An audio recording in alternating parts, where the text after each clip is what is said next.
Hey, what's up guys? Brad with Squared Away Every Day, and today we're going to be talking about what is a Stealth Model 3 Performance. What is that exactly?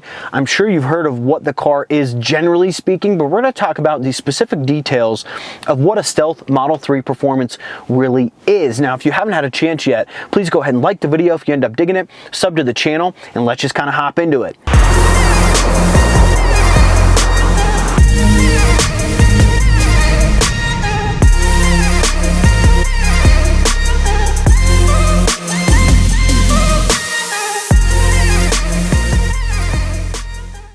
Alright, so I've seen a handful of videos out there on a Stealth Performance Model 3 or a Stealth Model 3 Performance or a P3D minus, whatever you want to call it.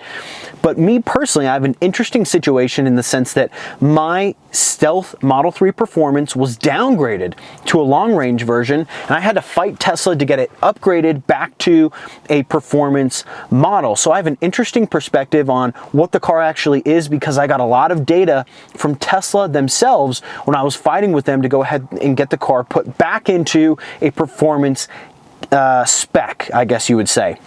Now, if you don't know, on just a macro view, the Stealth variant is really just signified by the Stealth cars are not going to have the performance wheels, the performance brakes, the performance suspension, the metal performance sport pedals, or the carbon fiber spoiler in the back. The only thing they're going to have is going to be either a motor that is spec'd to being a performance motor, or they're just going to have a standard motor that's turned up to be a spec of a performance motor. So if that makes sense, really the car looks exactly the same as a standard Model 3, except it has the performance speed in it, and that's pretty much it.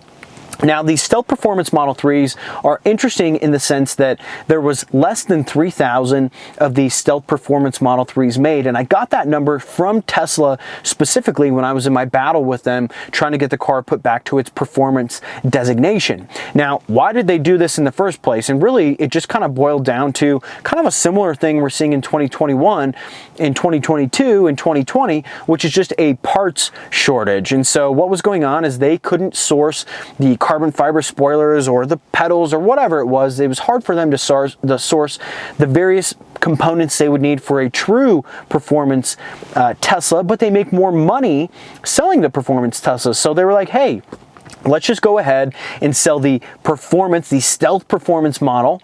And I think it was just a few $1,000s more than a regular Model 3. And they pretty much just have the motor that makes them fast. That's pretty much it. But these are really a unicorn of a vehicle in the sense that it's really hard to find them because there's less than 3,000 of them. And so as time continues, there's less and less and less of them. And it's just a really interesting vehicle for that standpoint in general. Now, here's an interesting characteristic of the car. In these Stealth Performance Model 3s, currently there's two different motors in the Model 3s. There is a just long-range motor, and then there is a performance motor, which is just a little beefier to handle the different torque spec of this particular torque in the faster cars. Back in the day, though, in 2018, 2019, when they were building these Stealth Performance Model 3s, the motors were all pretty beefy. And so all you had to do was just go in with a simple firmware update and just make the car fast. Whereas these days, you wouldn't be able to do that. You can do the performance upgrades in like a standard long range. And so you can take it from like a 4.1 or 4.2 second car down to a 3.7 second 0 to 60, but you'll never be able to get down to the 3.1 second 0 to 60 safely. So when they cracked open this car, because they didn't believe me, they were like, what is this car? When they cracked open the car, it was just a standard Model 3 motor, the older variant, but it's a beefier motor, and so they just made them quick. That was all it was. So super interesting data point, and that's just my experience with my Stealth Model 3 that I've got, which is just about to be sold, which I'm kind of bummed out about, but I can't just leave it sitting in the driveway any longer. It deserves better than that, and somebody should be enjoying it. So that's pretty much it, guys. Just in a nutshell, the Stealth Performance Model 3 is missing all of the aesthetic features that make it a performance car, but it's fast. It's as fast as the standard performance vehicles. So super cool cars, super rare, less than 3,000 of them made, and it's just kind of an interesting history on Tesla in general. So if you liked the video, please go ahead and give me a like, give me a sub, and we'll see you in the next one.